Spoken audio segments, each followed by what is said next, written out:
আমি ইয়াশিকা, আর আপনারা শুনছেন স্টোরি টেলিং উইথ ইয়াশিকা। গল্পটিকে সঠিকভাবে উপভোগ করতে ইয়ারফোন ব্যবহার করুন। এই গল্পের সব চরিত্র এবং ঘটনাবলী কাল্পনিক। জীবিত বা মৃত কোনো ব্যক্তির সাথে মিল থেকে থাকলে তা নিতান্তই কাকতালীয়। আর হ্যাঁ, গল্পটি যদি আপনাদের ভালো লাগে তাহলে গল্পটিতে একটি লাইক কমেন্ট করে দেবেন, আর স্টোরি টেলিং উইথ ইয়াশিকাতে একটা সাবস্ক্রাইব করে বেল আইকনটি প্রেস করবেন।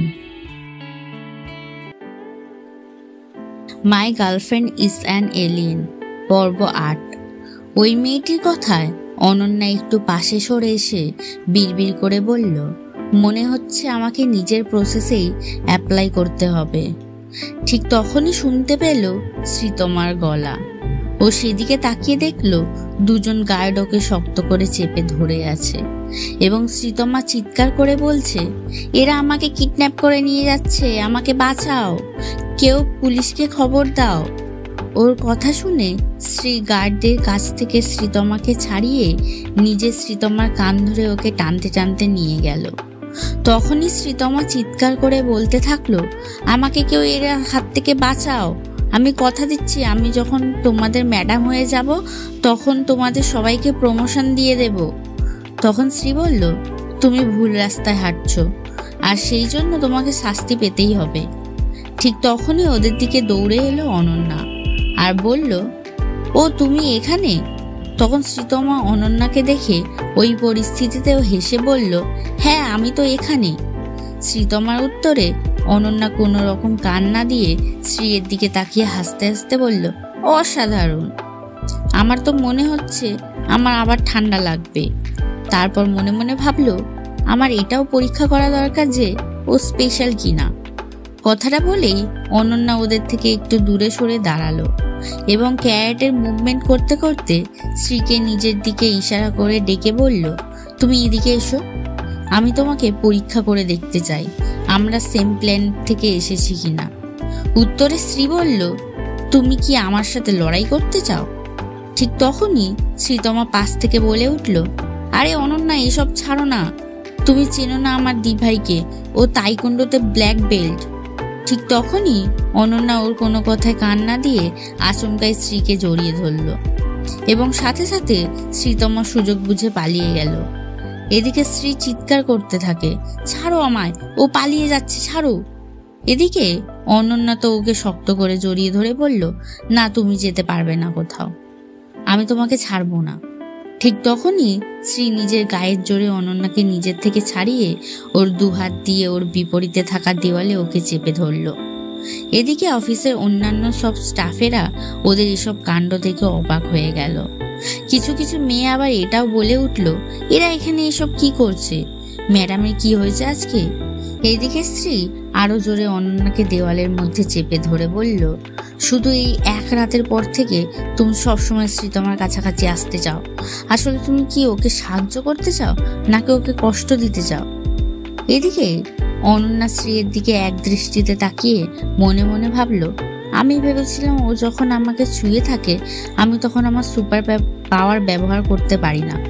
এদিকে অনন্যাকে চুপ করে থাকতে দেখে শ্রী আবারও চিৎকার করে বলল, কি হলো, কথা বলছো না কেন, উত্তর দাও। ঠিক তখনই অনন্যা বলে উঠল, আমি যাকে খুঁজছি আসলে তুমিই সেই মানুষ। তখন শ্রীয়ের দিকে তাকিয়ে বলল, আচ্ছা তাহলে তুমি আমায় খুঁজছো? উত্তরে অনন্যা বলল, হ্যাঁ আমি তোমাকেই খুঁজছি, কারণ আমার মনে হয় তুমি আর আমি একদম একরকম। শ্রী বলল, তুমি আর আমি একরকম? অনন্যা বলল, হ্যাঁ, আমি অনেক রকম পসিবিলিটির কথা ভেবেছি। হতে পারে তুমি অন্য কোনো প্ল্যানেট থেকে পৃথিবীতে আসা কোনো গোয়েন্দা, অথবা অ্যানিয়েন্সিয়েটারের সাথে তোমার কোনো সম্পর্ক আছে। উত্তরে শ্রী বলল, তুমি কি সত্যিটার ব্যাপারে জানতে চাও? অনন্যা উৎসাহের সাথে একগাল হেসে ওর দিকে তাকিয়ে মাথা নেড়ে বলল, তখন শ্রী বলল, আমার মনের মধ্যে তোমাকে নিয়ে যে অনুভূতি আছে সেটা হচ্ছে আমার মনে হয় তোমার মাথা খারাপ এবং তুমি সবসময় স্বপ্নের দুনিয়ায় থাকো, আর এখন তুমি সেই দুনিয়াতেই চলে যাও, এখানে তোমার কোনো প্রয়োজন নেই। কথাটা বলেই ওর হাত ছেড়ে দিল শ্রী এবং অনন্যার ব্যাগটা ওর হাতে ছুঁড়ে দিয়ে শ্রী চলে গেল নিজের কেবিনে। এদিকে স্ত্রীর কথায় অনন্যা খুব কষ্ট পেল। ও অফিস থেকে বেরিয়ে কুবরিকে নিজের হাতে নিয়ে মন খারাপ করে রাস্তায় হাঁটছিল এবং বারবার উল্টো দিক থেকে আসা মানুষগুলো ওকে ধাক্কা মেরে যাচ্ছিল। তখনও মন খারাপ করে কুবরিকে বলল, এই পৃথিবীবাসী মনে হয় আমাকে একটুও পছন্দ করে না, কিন্তু আমার এটা কেন মনে হচ্ছে যে ও একদম আমার মতো। তারপর কুবরিকে গায়ে হালকা করে টোকা মেরে বলল, কিন্তু তুমি এখানকার এফেক্ট সহ্য করতে পারলে না আর অজ্ঞান হয়ে গেলে। আর ওই স্ত্রীকে দেখো, এখনো পৃথিবীতে ঘুরছে আর মজা করছে। এবার আমার মাথাটা গরম হয়ে যাচ্ছে। কথাটা বলেই কুবরিকে ঝাঁকাতে লাগলো অনন্যা, কিন্তু কুবরি কোনো সাড়া দিল না। এদিকে স্ত্রী অফিস থেকে বেরিয়ে ওর গাড়িতে উঠল। তখন পৃথা বলল, ম্যাম, আমরা শ্রীতমার পেছনে লোক লাগিয়ে দিয়েছি। এদিকে শ্রী নিজের সিটে হেলান দিয়ে চোখ বন্ধ করে উত্তর দেয়, তখন পৃথা ওকে দেখে জিজ্ঞাসা করে, ম্যাম, আপনি কি ঠিক আছেন? আপনাকে দেখে কেমন টেন্স লাগছে। তখন উত্তরে শ্রী বলে, হ্যাঁ, আমি ঠিক আছি, আমাকে ওই কনফারেন্সের পেপারটা দিয়ে দাও। এরপর পৃথা ওকে একটা ফাইল দেয়। শ্রী ফাইলটা খুলে পৃথাকে বলল, এটা কি, কোন ফাইল দিয়েছো আমায়? তখন পৃথাও অবাক হয়ে গেল আর বলল, এটা কি করে সম্ভব? ফাইলটা তো আপনার অফিসেই ছিল, বাইরের কেউ তো আপনার অফিসে আসে না। তখন শ্রী পৃথাকে বলল, সিকিউরিটিকে বলো অনন্যাকে অফিসের বাইরে বের করে দিতে, ওকে যেন কোনো মতেই অফিসে ঢুকতে দেওয়া না হয়। তখন পৃথাও বলল, ওকে ম্যাম। সাথে সাথে পৃথার ফোনে একটা নোটিফিকেশন এলো। ও পৃথা সেটা চেক করে দেখে শ্রীকে বলল, বিশেষ অতিথিদের লিস্ট এসে গেছে ম্যাম। মিস্টার রথি তো আর এক্সিবিশনে আসবেন না বলেছিলেন, উনি তো কোনো এক বিশেষ বন্ধুর সঙ্গে দেখা করতে যাবেন বলেছিলেন। আজকের মিটিংয়ে আমার বদলে তুমি যাও পৃথা, আমাকে রথির বন্ধুর সাথে দেখা করতে হবে। কথাটা শুনে পৃথা গাড়িটা স্টার্ট দিল এবং ওরা বেরিয়ে গেল। এদিকে অনন্যা চলে এসেছে শ্রীতমা যে বিল্ডিং এ থাকতো সেখানে। শ্রীতমা যে ফ্ল্যাটে থাকতো তার সামনে এসে দরজায় নক করে বলল, ম্যাম, আপনার ডেলিভারি নিয়ে এসেছি। ঠিক তখনই ভেতর থেকে কেউ বলল, দরজার বাইরে রেখে দাও। উত্তরে অনন্যা বলল, ঠিক আছে ম্যাম, আমাকে 5 স্টার দিতে ভুলবেন না কিন্তু। কথাটা বলেই বিরক্তিসূচক মুখ নিয়েও ফিরে যাচ্ছিল। ঠিক তখনই দরজা খুলে ভিতর থেকে বেরিয়ে এলো শ্রীতমা।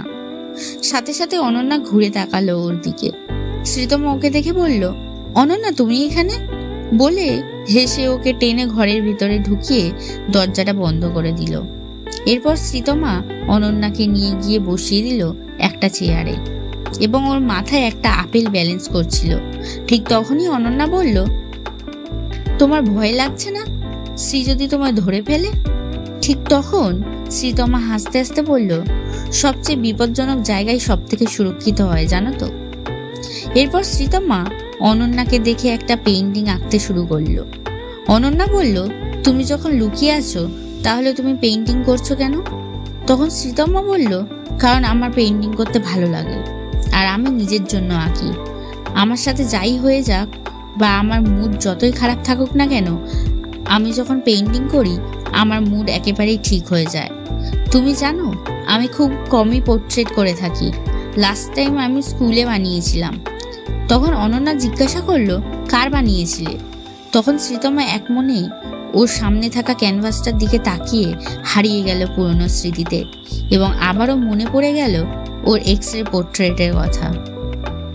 এদিকে ঋতিকা নিজের বাড়ির সিঁড়ি দিয়ে নামতে নামতে হাসি মুখে বলে উঠল, আমি তোমাকে এক্সপেক্ট করিনি। সামনেই সোফার উপরে বসে থাকা স্ত্রী ঘুরে তাকালো ওর দিকে আর বলল, এখানে আমি কোনো এমনি কারণে আসিনি। তখন ঋতিকা বলল, এটা তুমি কি বলছো? লাস্ট টাইম দেখা হওয়ার পর থেকে আমাদের কথাও হয়নি, কিন্তু তুমি বলেছিলে একদিন আমার সাথে দেখা করতে আসবে। উত্তরে শ্রী বলল, আমাকে এখানে আনার জন্য তুমি রথিকে ব্যবহার করেছো। ঋতিকা তখন বলল, তার মানে তুমি ভালোভাবেই বুঝতে পেরেছো যারা নিজের প্রমিস ভুলে যায় তাদেরকে আমি একদম পছন্দ করি না। তখন শ্রী বলল, আমি শুনলাম শ্রী তোমার পেইন্টিং রথি কোনো এক বিদেশি কারোর কাছ থেকে পেয়েছে। এবার এখন আমি জানি না তুমি কিনা সেটা। তখন উত্তরে ঋতিকা বলল, তার শ্রীতমা খুব ভালো করেই জানে। তখন শ্রী বলল, তুমি শ্রীতমার সাহায্য কেন করছো?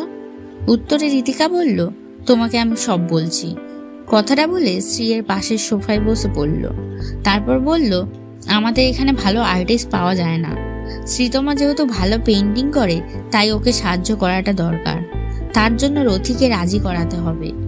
উত্তরে শ্রী বলল, কিন্তু রথি সব জিনিসের প্রিন্সিপাল মেনটেন করে, তাই শ্রীতমাকে সাহায্য করার ব্যাপারে ওকে রাজি করানোটা একটু কঠিন হবে। ঋতিকা বলল, মানছি শ্রীতমার কাজ আগের মতো অতটা ভালো নেই, তবে তার জন্য আমাদের কিছু করতে হবে। শ্রী বলল, তুমি কি জানো আমাদের কি করতে হবে? তখন ঋতিকা বলল, প্রত্যেকটা জিনিস ঠিক করার পেছনে কোনো না কোনো উপায় সবসময় থাকে, তাই রথিকে রাজি করানোর এবং শ্রীতমার কাজ আরো ভালো করার জন্য আমরা কোনো না কোনো উপায় ঠিক বের করে নেব। শ্রী বলল, আমি ভাবিনি তোমার আর আমার মতামতে এত মিল খুঁজে পাবো। তুমি যদি ওনার সাথে আমার দেখা করাতে পারো তাহলে আমি তোমাকে একটা গিফট দেব। উত্তরে ঋতিকা হেসে বলল, এটা যদি সাকসেসফুল হয় তাহলে আমি তোমার কাছ থেকে সেটা পাবো যেটা আমি আসলে তোমার কাছ থেকে চাই। ঋতিকা কথাটা বলার সাথে সাথে ওরা একে অপরের দিকে বেশ কিছুক্ষণ মুগ্ধ দৃষ্টিতে তাকিয়ে থাকলো। শ্রী ওইভাবেই তাকিয়ে জিজ্ঞাসা করলো, আচ্ছা আমরা কি একে অপরকে চিনি? তখন ঋতিকা হেসে বলল, আমি জানতাম না তোমার ওল্ড ফ্যাশন কথাবার্তা পছন্দ। চিন্তা করো না, আমি তোমার কোনো এক্স গার্লফ্রেন্ড নই, নয়তো আমি তোমার বাবা মা গিয়ে আমাদের সম্পর্কের কথা বলে দিতাম। এদিকে শ্রীতমা অনন্যাকে দেখে ওর পোর্ট্রেট কমপ্লিট করে ফেলেছে এবং অনন্যাও খুব উৎসাহিত হয়ে উঠেছে সেটা দেখার জন্য। অনন্যা সেটা দেখার জন্য ক্যানভাসটার সামনে গিয়ে দাঁড়াতেই শ্রীতমা নিজের হাত দিয়ে অনন্যার চোখ দুটো আড়াল করে বলল, ম্যাজিক মিরর, তুমি বলো এই পৃথিবীর সব থেকে সুন্দরী মেয়ে কে? কথাটা বলেই অনন্যার চোখের সামনে থেকে নিজের হাত সরিয়ে ফেলল শ্রীতমা এবং অনন্যা দেখলো ক্যানভাসে ফুটে উঠেছে রং তুলিতে আঁকা স্পষ্ট একটা পোর্ট্রেট। অনন্যা এক দৃষ্টিতে দেখতে থাকে সেদিকে, ভালো করে পর্যবেক্ষণ করতে থাকলো সেটাকে। এই দেখে শ্রীতমা নিজের তুলিতে লাল রং তুলে নিয়ে সেই পোর্ট্রেটের ঠোঁটটা ঠিক করতে করতে বলল, ঠোঁটের এই জায়গাটা একটু ঠিক করতে হবে। শ্রীতমা ওটা ঠিক করতে লাগলো আর অনন্যা সেটা এক দৃষ্টিতে তাকিয়ে দেখতে লাগলো। ঠিক তখনই শ্রীতমা ঘুরে গেল ওর দিকে এবং নিজের হাতে তুলিটা নিয়ে অনন্যার ঠোঁটের দিকে এগিয়ে এলো। হঠাৎ শ্রীতমাকে নিজের দিকে এগিয়ে আসতে দেখে অনন্যা পেছন দিকে হেলে পড়ল এবং শ্রীতমা ওর আরো কিছুটা কাছে চলে গেল এবং ওর দিকে তাকিয়ে সেই তুলিটা দিয়ে ওর ঠোঁটে লাল রং ভরিয়ে দিতে থাকলো। এদিকে অনন্যা দেখতে লাগলো এক দৃষ্টিতে শ্রীতমাকে আর শ্রীতমাও দেখতে থাকলো অনন্যাকে। আর ঠিক তখনই শ্রীতমা হেসে বলে উঠল, তোমার ঠোঁট দুটো খুব সুন্দর লাগছে। তখন অনন্যা শ্রীতমাকে নিজের থেকে কিছুটা দূরে ঠেলে লাজুক হেসে বলল, তুমি খুব ভালো করেই জানো মেয়েদের কিভাবে খুশি করতে হয়। উত্তরে শ্রীতমা বলল, খুশি থাকাটা আমাদের জন্য খুবই ইম্পর্টেন্ট। ওই কথায় অনন্যাও মিষ্টি করে হাসলো। তারপর দেখা যায় দুপুরের দিকে স্ত্রীর বাড়ির গার্ডেনে শ্রীতমা ওর মায়ের পা টিপতে টিপতে বলল, মম তোমার কেমন লাগছে বলো না। তখন ওর মা চেয়ারে হেলান দেওয়া অবস্থাতেই বলল, তোমার যা চাওয়ার আছে চেয়ে নাও, এর জন্য কোনো বাহানা করতে হবে না। তখন শ্রীতমা করুণ স্বরে বলল, প্লিজ আমার ক্রেডিট কার্ডটা অ্যাক্টিভ করে দাও, আমি হঠাৎ করে অনেক গরিব হয়ে গেছি। তখন ওর মা হেসে বলল, তাই নাকি, ঠিক আছে কালকেই আমি তোমার কার্ড অ্যাক্টিভ করে দেব। আগে তুমি কোম্পানি জয়েন করো আর এই আর্ট এক্সিবিশন তুমি ভুলে যাও। মায়ের প্রথম কথাটায় শ্রীতমা উৎসাহিত চোখে তাকিয়েছিল তার দিকে, কিন্তু শেষ কথাটায় আবারও তার মন ভেঙে গেল। ও করুণ স্বরে আবারও বলল, এটা আমার আর দিভাইয়ের মধ্যে ব্যাপার, এর মধ্যে তুমি এসো না। তখন ওর মা বলল, আমি কেন আসতে পারি না? যদি এভাবেই চলতে থাকে তাহলে তোমার দিভাই কোম্পানি দখল করে নেবে এবং তুমি সবকিছু হারাবে। তখন শ্রীতমা বিরক্ত হয়ে বলল, মনে হচ্ছে তুমি আজকাল একটু বেশি সিরিয়াল দেখছো। আমি তো এই এক্সিবিশন আসলে করতেই চাই না, আমার আর দিভাইয়ের থিঙ্কিং আলাদা। শ্রীতমার এই কথার ওর মা উৎসাহিত হয়ে বলল, তাই নাকি, ঠিক আছে তুমি কালকে থেকে তোমার ক্রেডিট কার্ড ইউজ করতে পারো। মায়ের এই কথায় শ্রীতমা আনন্দের সাথে চিৎকার করে উঠে করে বলল, my mom is the best mom in the world. কথাটা বলেই দৌড়ে চলে গেল সেখান থেকে। এদিকে শ্রীতমার কাণ্ড দেখে ওর মা হাসতে লাগলো। ঠিক তখনই মিসেস মৈত্রী দেখতে পেলেন শ্রীতমা নিজের পার্সটা সেখানেই ফেলে গেছে। উনি সেটা হাতে তুলতেই সেই পার্সটার কভারে দেখতে পেলেন একটা ফটো, যেটা ছিল শ্রীতমা আর তার এক্স গার্লফ্রেন্ডের। ছবিটা দেখে অবাক হয়ে মিস মৈত্রী ফোন করলেন ওনার ভাই রাঘবকে, এবং ফোনটা রিসিভ করতেই উনি বললেন, ঋতিকা তার মানে শ্রীতমার এক্স গার্লফ্রেন্ড? তখন রাঘব বলল, হ্যাঁ, ঋতিকাই শ্রীতমার এক্স গার্লফ্রেন্ড, এবং শ্রীও ঋতিকাকে আগে থেকেই চেনে, শুধু ঋতিকার কথা এখন ওর মনে পড়ছে না। তখন মিস মৈত্রী বললেন, ব্যাপারটা তো বেশ ইন্টারেস্টিং। ঠিক আছে, তুমি যে কোনো উপায়ে ঋতিকার সাথে আমার একটা মিটিং করিয়ে দেওয়ার ব্যবস্থা করো। উত্তরে রাঘব বলল, ঠিক আছে, আমি দেখছি কি করা যায়। এদিকে গাড়ি করে যেতে যেতে পৃথা শ্রীকে বলল, শ্রীতমাকে আমরা কোথাও খুঁজে পাচ্ছি না। আমার মনে হয় না কেউ নিজের পোর্ট্রেট ফেলে দিয়ে চলে যেতে পারে। তখন শ্রী অনন্যার সেই পোর্ট্রেটটা হাতে নিয়ে বলল, শ্রীতমা এর আগে কখনো কারোর পোর্ট্রেট বানায়নি, এবং এটা অনন্যার পোর্ট্রেট, যেটা ও আজকে বানিয়েছে। পৃথা অবাক হয়ে জিজ্ঞাসা করলো, আপনি কি করে জানলেন যে এটাই অনন্যা? তখন শ্রী পোর্ট্রেটটা পৃথাকে দেখিয়ে বলল, এটাই অনন্যা, যে আমার প্রাণ বাঁচিয়েছিল। তখন পৃথা বলল, আমার মনে হয় শ্রীতমার ব্যাপারে আমাদের অনন্যার সাথে কথা বলা দরকার, এবং অনন্যার গতিবিধির উপর নজর রাখা দরকার। তখন শ্রী বলল, ঠিক আছে, আজকে দুপুর থেকে অনন্যার যে রেস্টুরেন্টে কাজ করে সেখান থেকে লাঞ্চ আনার ব্যবস্থা করো। এতে অনন্যাও ব্যস্ত হয়ে যাবে, আর শ্রীতমার সাথে কথা বলার সুযোগও পাবে না, আর আমরাও সেই সুযোগে ওর থেকে কিছু জেনে নিতে পারবো।